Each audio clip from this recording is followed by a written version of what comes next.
Hello and welcome to Alive After Reading. I'm new to, welcome to the podcast. My guest today is Charles Palliser. Welcome to the show, sir. Well, thank you very much for inviting me, Tim. Oh, you're very welcome to be on the show. Tell the listeners a little bit about yourself and what you write. Okay. My first novel came out in 1989, 1990. It was a very long historical novel, a kind of pastiche of a Victorian novel called The Quincunx, a very, very strange title. And what I was trying to do I was trying to write a novel that could have been written in 1850. So I kind of obeyed the conventions of language and the sort of treatment of sexual issues and so on, as if in 1850. But on top of that, giving it a kind of late 20th century kind of framework. So I put into it a lot of kind of patterns, and it was all based around the figure 5, which is what the quincunx means, in fact. So everything came in 5. It was 5 families fighting over an inheritance. It was 5 generations. It was divided into 5 volumes, each divided into 5 books, each divided into 5 chapters, and so on. Wow. So it was a kind of mathematical puzzle. It appealed to people who, like me, like kind of novels that have kind of almost crossword elements built into them. I mean, I was hugely impressed by Umberto Eco's The Name of the Rose, which is all about, it's a kind of Sherlock Holmes parody set in the Middle Ages, and it's all about solving a complicated riddle in order to find out where there's a hidden book and so on. And that sort of thing has always engaged my interest. But I was trying to write a novel that, if you liked Dickens or you liked Wilkie Collins, you'd enjoy it, because it had a very strong melodramatic plot all about this young hero, surrounded by enemies who were trying to kill him, and who's trying to get hold of a document that will prove that he is the rightful owner of a vast property, all that sort of stuff. Yeah. It was tongue in cheek. I was sort of sending it up, but doing it at the same time. And that was historical. The next one I wrote was The Sensationist. That was completely the opposite. Very short, very modern, very elliptical. And then the third one, The Betrayals, was a sort of bizarre parody of various things in a number of different chapters, which didn't seem to be related, but the reader who followed it and kind of got into it would see that there were endless connections backwards and forwards across these different stories, that they were all kind of telling versions of the same idea. And the main idea was the idea of betrayal, and particularly self-betrayal. It was full of people who concoct a fiendish plot to destroy somebody else and end up blowing themselves up instead. Wow. I use the image of the scorpion, because the scorpion allegedly, it doesn't really, but this in kind of popular mythology, the scorpion stings itself to death. And that was the idea I wanted, of somebody so full of venom that the venom actually poisons them. So I had great fun writing that novel. And then I went back to a historical novel, The Unburied, which was set in a sort of decaying English cathedral town. It was full of conspiracies and murders and horrible goings-on and so on. And then Rustication, my 5th, rather the same sort of idea. I mean, I seem to be obsessed with murder and the rest of it. And then finally, Sufferance, which is completely different again. This is the one that's just come out from Guernica. And that's, it's sort of historical and yet not historical, because it's one of those irritating books, which I always loathe, which has got no names and no dates. There are literally no names. You don't find out the names of any of the characters. Wow. You don't find out where it's happening. But the reader will realise that it's more or less occupied Eastern Europe during the Nazi occupation, during the Second World War. And it's more or less about what the Nazis did, the Holocaust. But I made it kind of anonymous. I made it into a kind of fable rather than a realistic novel, because I wanted it to be applicable to lots and lots of different situations. I didn't want people to say, oh, yes, this is Lithuania in 1942. I wanted them to be able to say, well, this is Ukraine in 2024, where the same things are happening. Or this is Israel and the Middle East where much the same things are happening as well. Because, basically these terrible acts are the eternal truths of the human situation.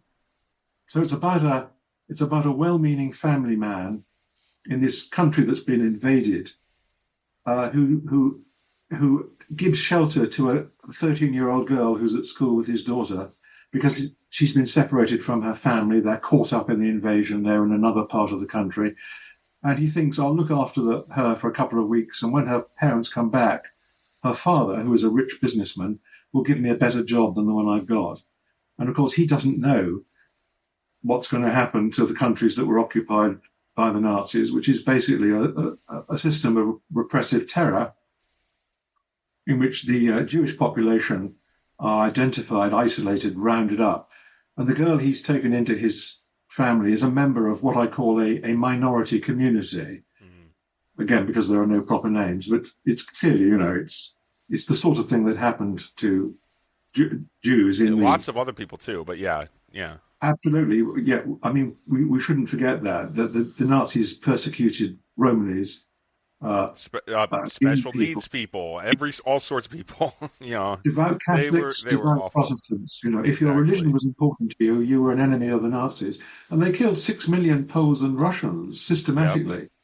Yep. So it wasn't just the Jews, but that's the one that I suppose is the most shocking because the number was so huge.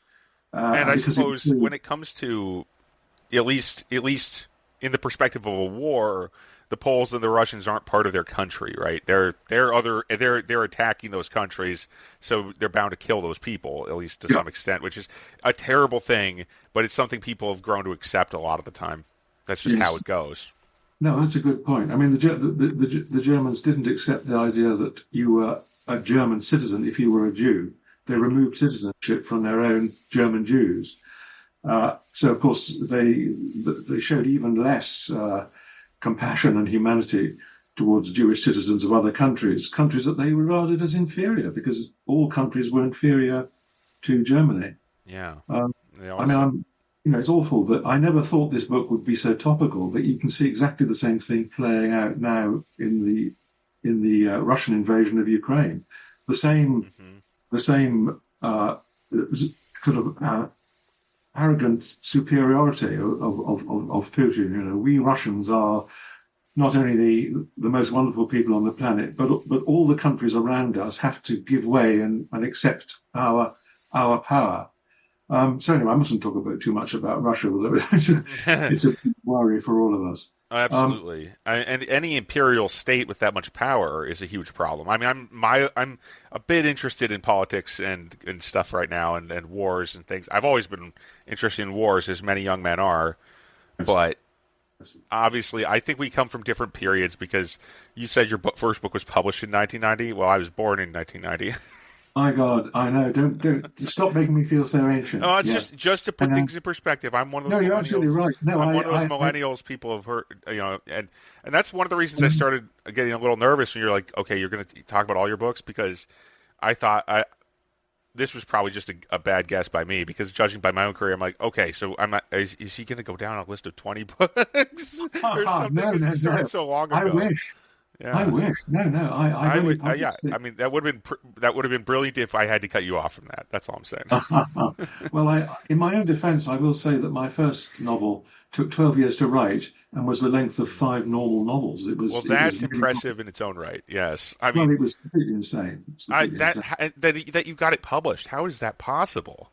I know it's completely. Again, 1989, 1990. That's.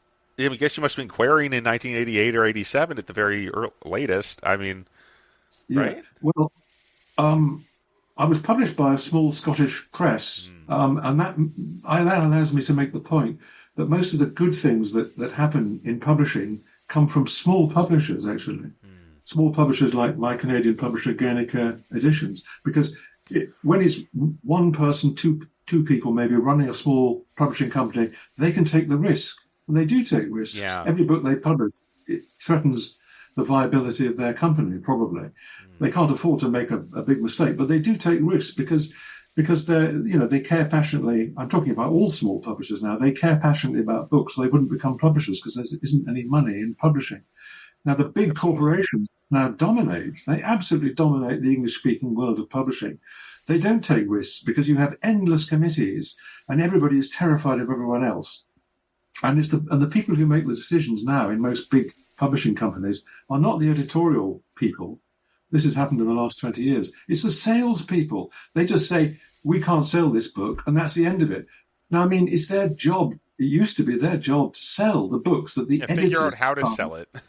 So that is your job, right? I mean, that exactly what you're saying. They're taking over the job of the editorial people. They're making editorial decisions.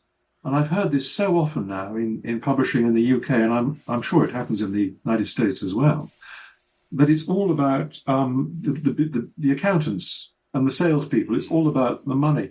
And of course, all the really interesting books that have emerged, often against the odds, were books that broke all the rules. Yeah. Books from Dune to Harry Potter, there's constant...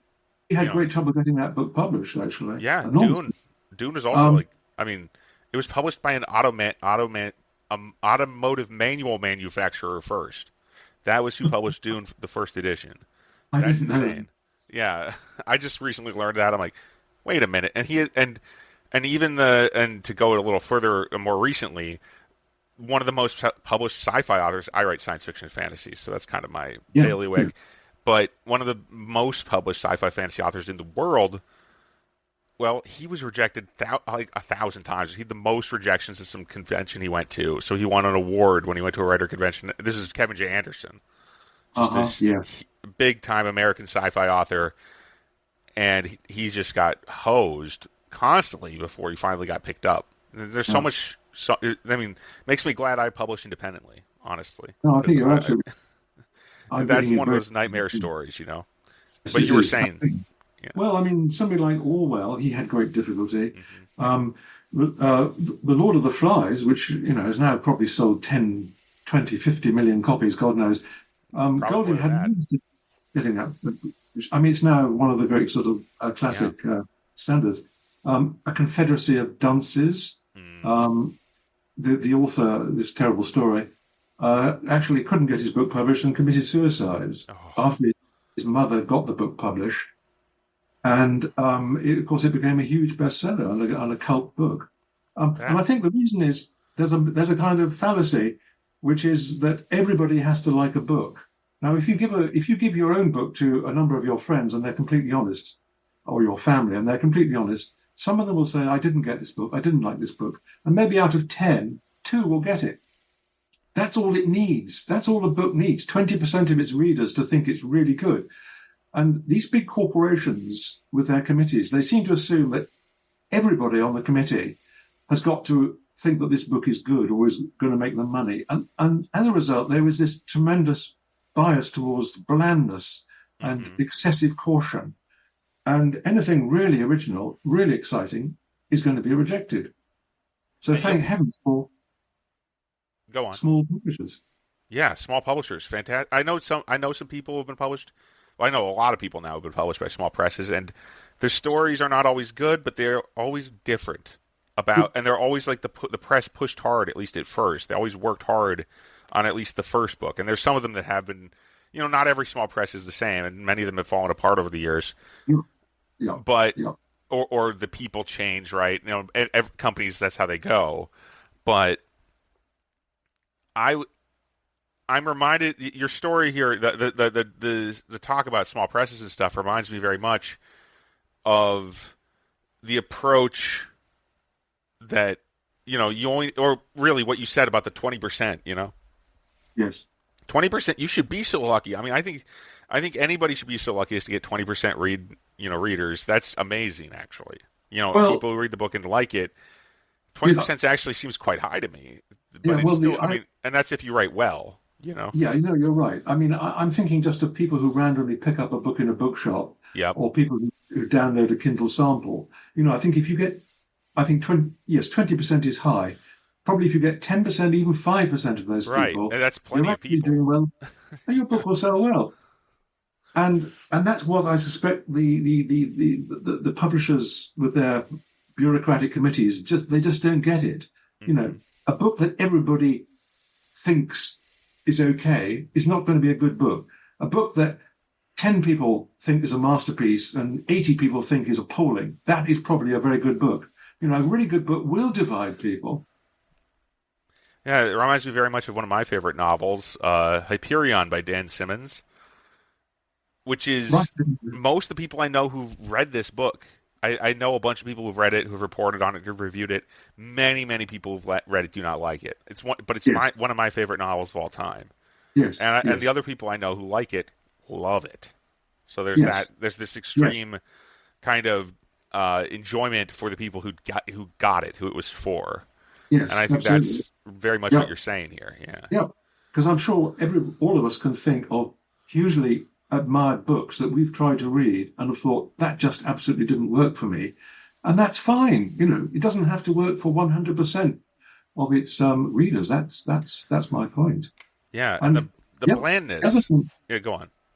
well, I don't say that. I think the other thing that has happened now, and this has certainly affected me, which is that now publishers want you to write the same book over and over again. If you've had a success, Mm, basically they say, give us give us another book exactly the same with a different title and a few a few other differences, but they don't want you to write a totally different book. Now that would bore me to death. You know, I just have never yeah, done it.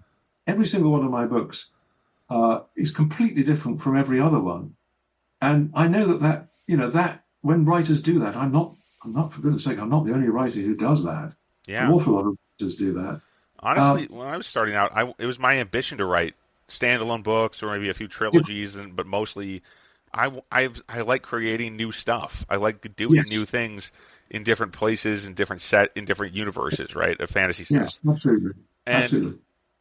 even in the independent world, we're kind of required to build bigger series and make things more and more recognizable for the reader, or you lose the advantage of being Indian, or You, the advantage of having the reader in the first place. You know, until yes, you yes, achieve something like I know he's in the news now for some really horrifying stuff, but you know Neil Gaiman's writing career, he got to write a bunch of different standalone stuff. That's really cool, though they all feel very similar after not very long. So it's like, okay, so you can write, they're not in a series, but they also are pretty similar after a fashion, right? And that's, there's this, ugh, it's frustrating. yeah, You absolutely. think a guy like that who seems to have gotten away from, or China Mieville, I think is how you say his name. Oh yes, Another yes, one, yes, very vast career. As far as the number of of how successful he's been, but he and his books are really varied from what I can tell. That's one, yes. but they're also really difficult. So maybe the people who And like now them are he's cut done out for that. Yeah, and now he's done a I don't know. collaboration with Keanu Reeves. Oh yeah, It's right. That's exciting. extraordinary, absolutely Yeah. extraordinary. But this is obviously the way we should all go, us writers. We should find a celebrity, we should find a film star, and we should send them an outline of a novel and say, I thought of you when I was writing this novel, but you could make this novel so much better if you collaborate with me. Just flatter them because I these mean, people will take endless flattery. And you end up writing the novel, but you keep telling them what a brilliant idea they've had. And, yes, that's the old ghostwriter trick. I've been a yeah, ghostwriter, so I know it yeah. well. Um, but Then you have to give them half the royalties, of course, which is unfortunate. but you'll make a lot more royalties probably in the first You place. will, much more, It'll add far more. up. Yeah, uh, absolutely. I think yeah. the really clever thing that some novelists manage to do is to kind of educate their readers so they keep Mm, a loyal following, but they gradually move in a certain direction and they can take the readers with them. Of course, yeah. that doesn't always work, Right. but That's very much the progressive rock, music version yes, of an that author would be the career, model.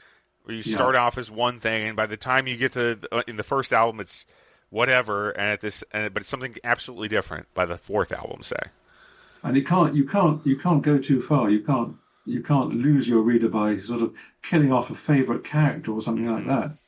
But if you do, I mean, I've sometimes thought it would be fun to do what so many crime writers do, to have your central character who's in all the books. But what strikes me is how often the writer of a series of novels with a central character ends up really hating that character. Oh You yeah. know, Conan Doyle made Yep. attempts to kill off Sherlock Holmes. He was so fed up with him. And he's not the only writer who has really turned against their character because they're stuck with the character. If the novels are a great success, what are they going to do? Are they going to risk getting rid of the character and starting another series? It's a huge risk. Yeah. Anyway, but It's in every genre. That's kind of true. I mean, you look at epic fantasy, high fantasy, like The Wheel of Time. Robert Jordan never oh, finished writing that series because, I mean, it's finished now because yes, Brandon Sanderson. Everyone knows that story now, more or less, who's listening here. But Robert Jordan deliberately extended that series so he would just keep having books until he passed, so his career would never run out. It's yeah, practically what it seems like. I mean, maybe he thought he had more time. I'm pretty sure at one point he thought he had more time than he did, but he had a serious illness that probably slowed down his writing. But also, these books are enormous. There's 12 of them that he wrote at least in the front series. I forget exactly how yeah. many there were before he passed. They're not maybe not as long as your first novel, but they're all pretty big. I suspect it may have, his illness may have slowed him down, but the other thing is it probably writing the book kept him alive. I mean, I've Yeah, known cases like that where a writer clings on because they are so determined to complete this thing that they're going to struggle through and get it done. Because perhaps. Yeah. for a writer, I think leaving an unfinished book that you think is maybe your best book and just knowing that you're so ill you're not going to be able to finish it, that must have been the most horrendous thing. It's a very sad thought, definitely. Yeah. One of the reasons I've been driven so hard to write as many books as I could, since I turned 14 until now, I've been writing. I've written some number of books that I've forgotten how many now, but somewhere north of 20. I have about 20 published, God. and they are not all great. Obviously, I wrote the first one I was 14. So, but to put things in perspective here, it sounds like you have a very deliberate approach to your fiction compared to me, anyway. Would you say that's true? Yes, I do. I mull things over for ages. But I must just tell you, I was at an event where Michael Moorcock was talking, and because this is relevant to what you just said, he wrote his first novel when he was extremely young. I think he was about 16 or something. And he said, I decided to write a novel. I sat down one evening and I wrote all night and finished the novel in the morning because I thought that's what you did. How did I know? How did I know that most novelists, might spend 6 months, 2 years writing a novel? But he said, I've slowed down now. I take 3 weeks. Yeah. Now, I'm the exact opposite of that. I mean, Simenov took 10 days to write his novels, and they're fabulous novels. But I'm the exact opposite. I mean, I spend I spent 12 years on my first book. The fastest I've ever written a novel was 2.5 years. Okay. But the thing is, I can't really even say when I start and finish because virtually all the things I've ever written, and I have only published 6, but they've all been things I've mulled over for years. I mean, sometimes for 10 years, 15 years sometimes. They've been, mulling away, simmering at the back of my mind. And I take things, it's almost like cooking. I do take them off the back burner sometimes and put them on the front burner and heat them up and see how they're getting on, stir them up, add a few spices, and then put them back.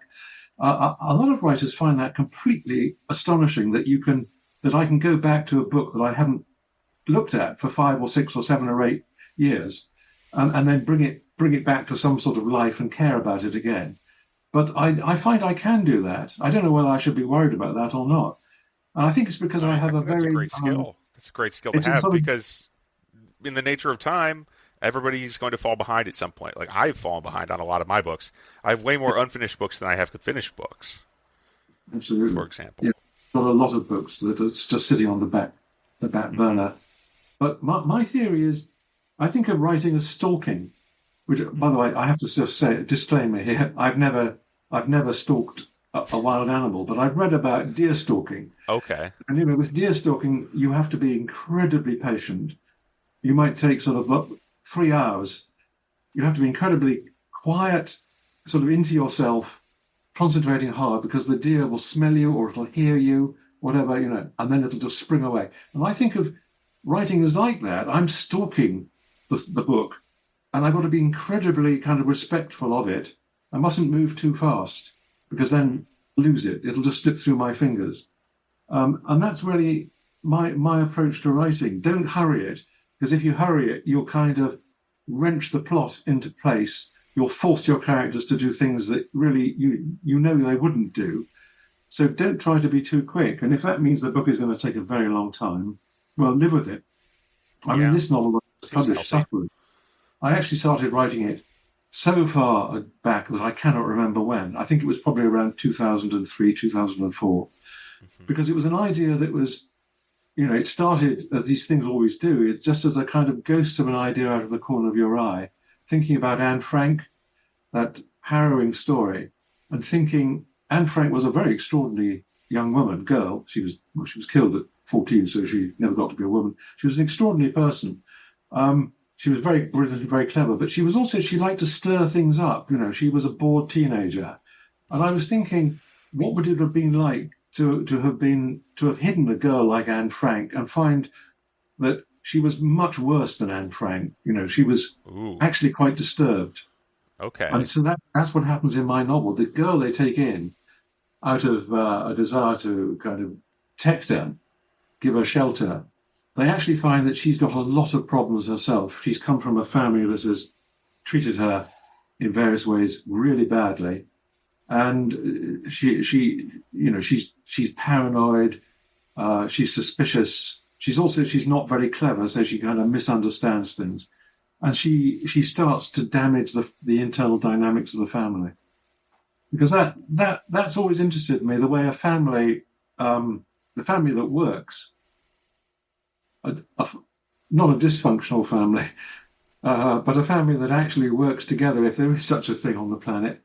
It evolves, doesn't it, in such a way Yeah. that every member of the family finds a way to adjust themselves and live with the other people and put up with the other person's quirks and quiddities and the things that they hate about them, and come to like the things that they eventually end up loving about them. That's a family that works. Hmm. So I took a family that was just about working. It was on the brink of not working.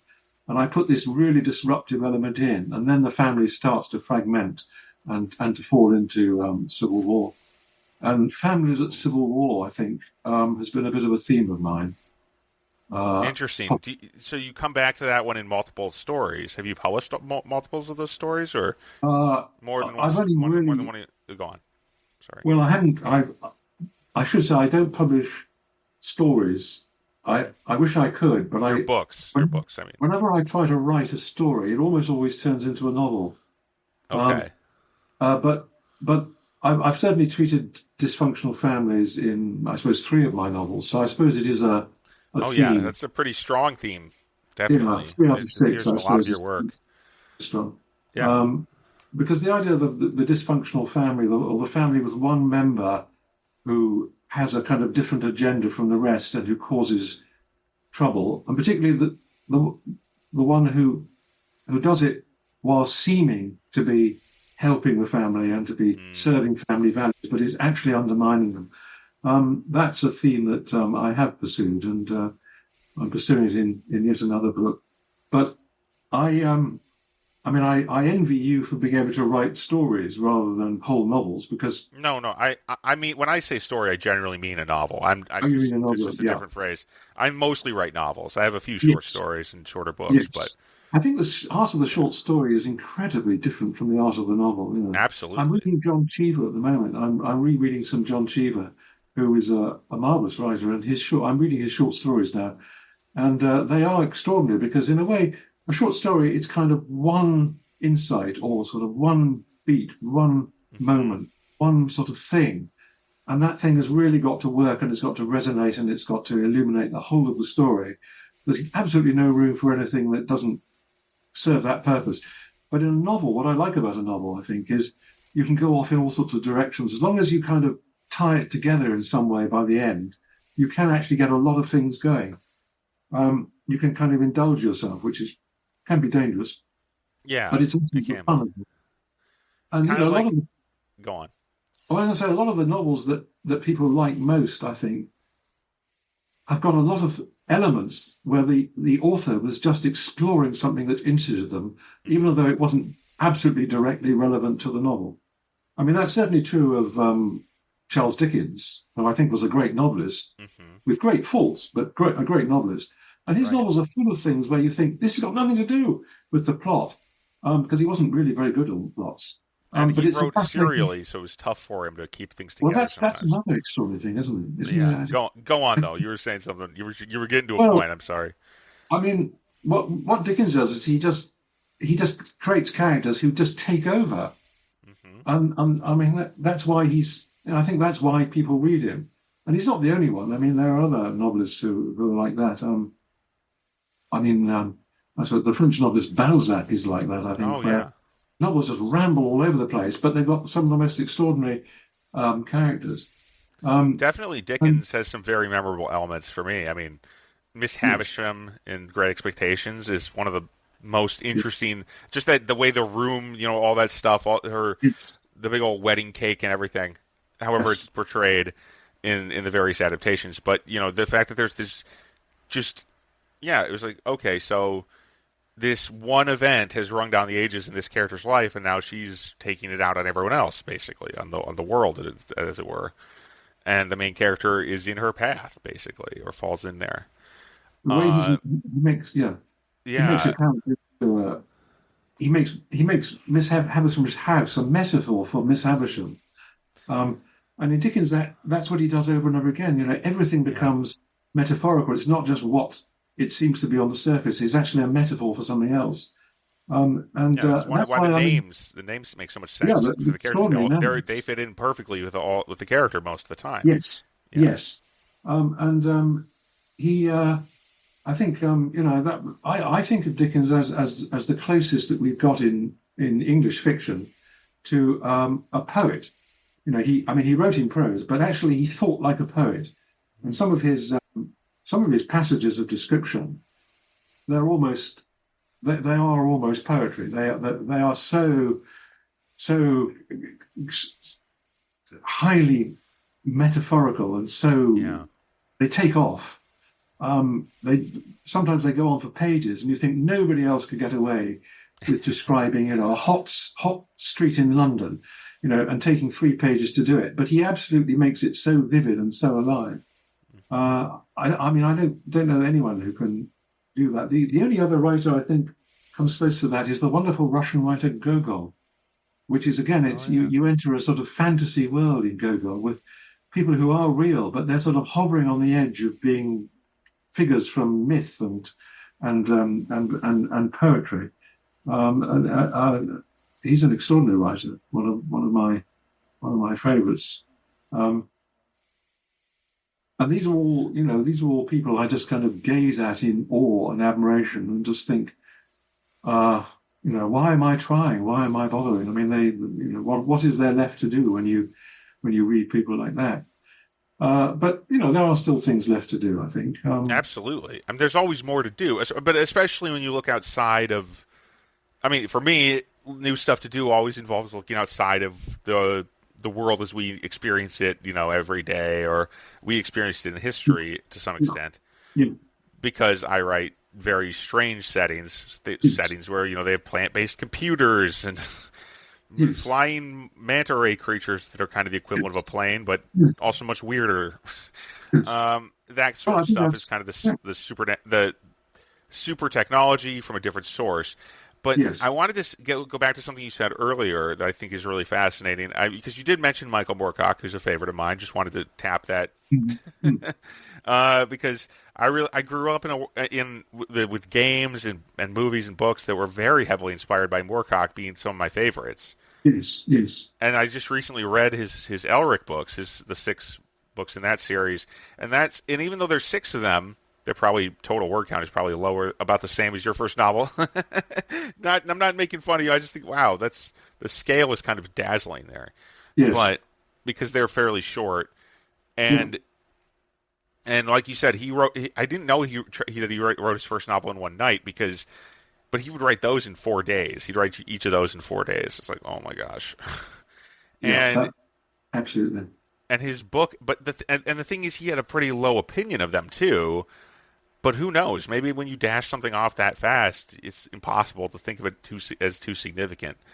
But Well, so many people have been heavily influenced by those that you know, like the Warhammer games and stuff like that. All that stuff descends directly from that kind of dark yes, fantasy. yes. I suppose you So might say that actually, if you write very fast, you're writing without inhibitions. And if you're writing without inhibitions, you don't have the conscious, rational, sort of censoring, disapproving part of the brain coming in and saying, no, you can't do that. It's almost as absolutely, if, yeah, if you write very fast, it's almost as if you're writing while you're drunk or on something. A right, lot of writers have done that, by the way. They've yeah, written, definitely. Baudelaire wrote a lot of his poetry while he was high on opium. And Yeah. Do you see this thing I'm holding up? I mean, the audience can't see it, but it's a voice recorder. oh, right. The voice recorder that I've used to write many books. Actually, a couple. Not most of them aren't published, but the voice recorder, and then I have them transcribed on by software. Right. Yes. It makes a messy draft, but it's so uninhibited that I thought I just came to mind. Right. That Yes. when I can write 6 or 7 thousand words an hour when I use Oh, that. Lord. I, 6 or 7,000 words an hour. that's about my God. average. 7,000 is about the 600. high end. 6,000 is about the low. Yeah, Wow. That's yeah. extraordinary. I mean, Uh, I wouldn't, I mean, a Go on. thousand words a day, I think, is probably That's most I enough. It's normally do. plenty.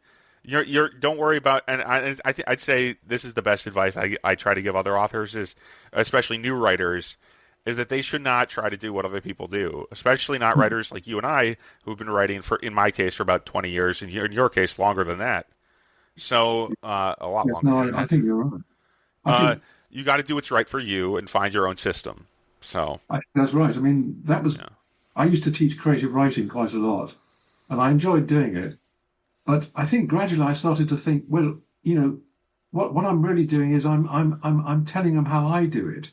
yeah, Um, and that's all I can do. But is that going to work for them? Because the way I set about it and think about it may be completely unsuitable to their kind of approach. yeah, Some of them it will work. They'll say, yes, I get that, I see that. I mean, one of the things that I used to emphasize was that when people are starting out to write a novel, they can do the prose, they can do the descriptions, they can create characters, maybe they can do dialogue. The thing that I think most novelists find most difficult is to get the structure of a novel that will hold up over 60 or 70,000 pages. no, So, not pages, 60 or words. 70,000 words, which is about Yes. 150, 200 pages. So what I used to do was I would concentrate on giving them ways of kind of dealing with the whole structure and stressing, that I find it very useful to do an outline of a book. Mm, You don't have to do it in great detail and you don't have to complete it. You can leave the end open. But if you've got this kind of guideline, you kind of know that you know roughly where you're going. And once you've got the structure like that, once you've got a kind of page of synopsis of just sort of saying this happens, that happens, that happens, then you can start to play about with it and say, well, supposing I alter the arrangement of the time so that I have, this what I thought of was chapter 3 actually coming at the beginning and chapter 6 coming at the end instead of chapter 12. And you can also start to see how you could have different characters telling different parts of the story. So I always used to encourage the people I was teaching, the unfortunate souls to whom I was imparting this wisdom, I would encourage them to turn their novel into almost into an object, that you could play about with, like a piece of Play-Doh or something like that, That's moving really bits cool. about. I think Because that's fantastic. Yeah. I think people who start to write a novel, they find themselves trapped inside the thing they first thought of, and that's not the right way to look at it. You've got to see that it's something that's infinitely changeable until a very late stage. Obviously at a certain stage, you've got to get the words down on the page and send them off to the agent or the publisher. But that stage can be quite late. Yeah. And Until it's done, it's not done. That yeah, seems simple, but it's pretty. It yeah, goes deep into the novel writing once you've process. written 30,000 words, you're not going to want to go back and change it. That's the thing. Yeah. You get trapped by your own first thoughts.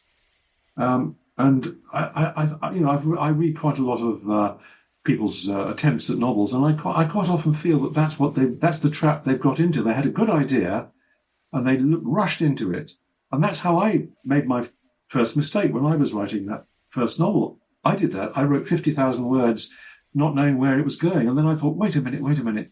This doesn't have any shape. It doesn't have any purpose. It doesn't have any structure.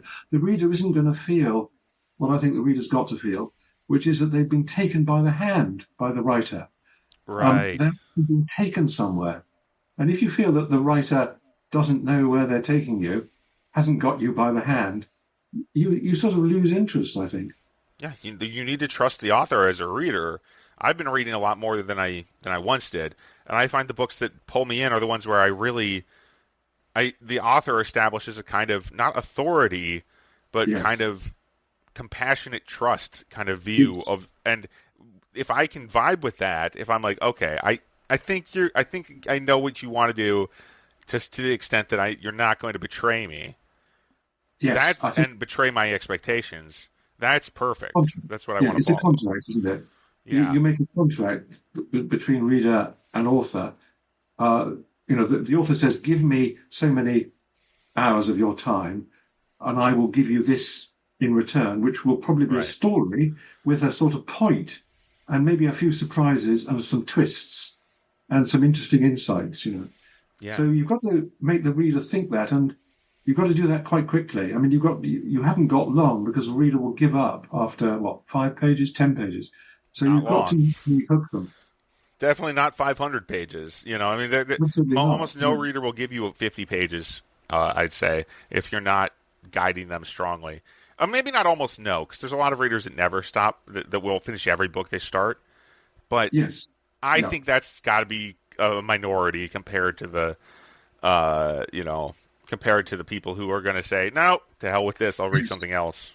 I think that's right. I mean, I've taught myself to not go on reading if I'm really not getting anything out of it.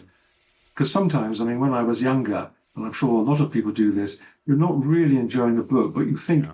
I've invested 3 hours so far. It's only going to be another 2 hours. And so you grimly read on. And then you end up really hating the author and thinking, you Yeah. stole 5 hours of my life. I'm never going to read one of your books again.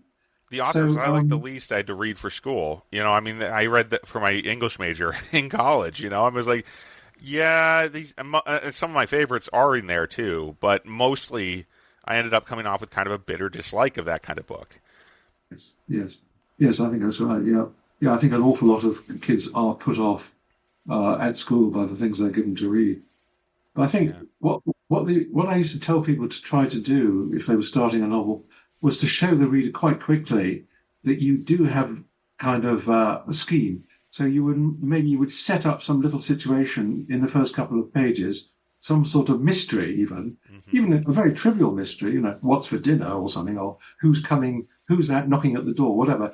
But you give them some sort of enigma, something that's going to puzzle them, and then Yeah. you kind of solve it up by about page 5 and in a slightly surprising way.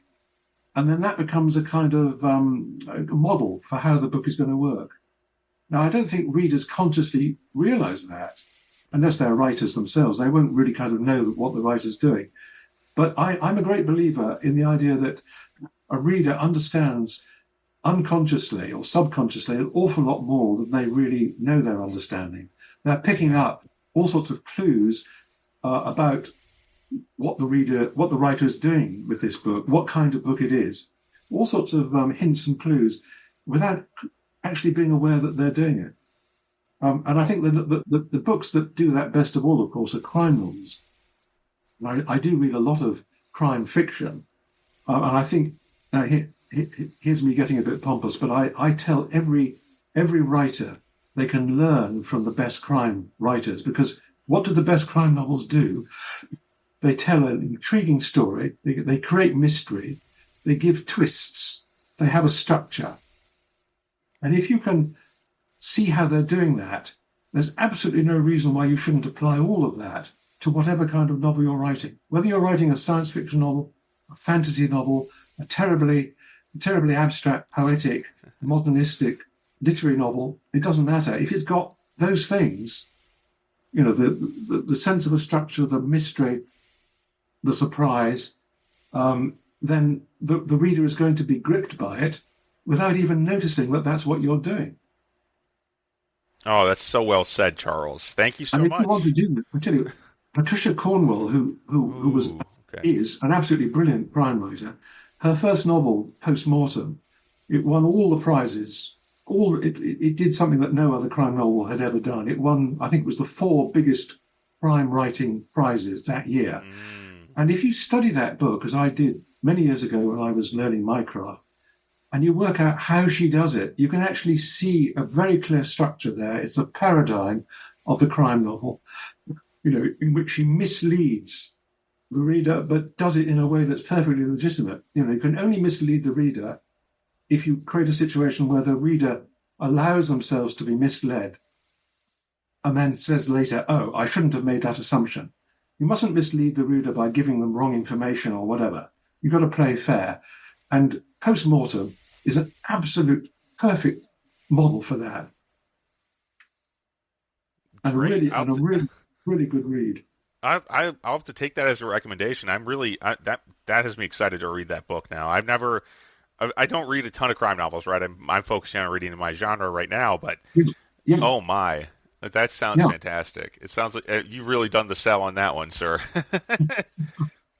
yeah. And her later novels are good too.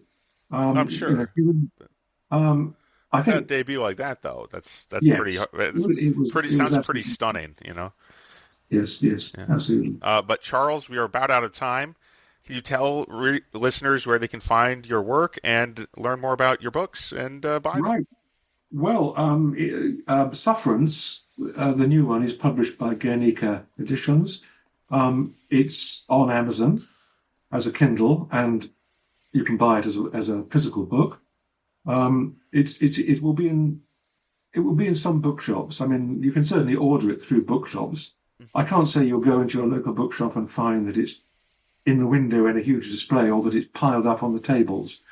But the bookshops will certainly be able to order it if they don't have it in stock. Well, And fantastic. Okay, go right, on. okay, well, that's been most No. enjoyable. Go on. You had something you wanted to add? Well, I was just going to say that most of my other novels are still around in some form or another. And in fact, the first one, the Quincunx, which was first published in 1989, I mean, it's still there as a paperback in the United States Wow, and Canada and in the UK. I mean, it's still selling. It's fantastic. not That's even selling in better large news, numbers. honestly. I mean, Sufferance sounds good, sounds great, but it's so impressive to have your first novel still selling all these years later. Yeah, absolutely. It's amazing. I mean, I when it was published by this small Scottish publisher, I was so sure it would disappear that I asked them to sell me 50 copies of the what I thought would be the first and only edition. So they did. I bought 50 copies. And of Wow. course, I mean, it has sold well over 1 million copies in different formats since then. I mean, I had absolutely no expectation that that would happen.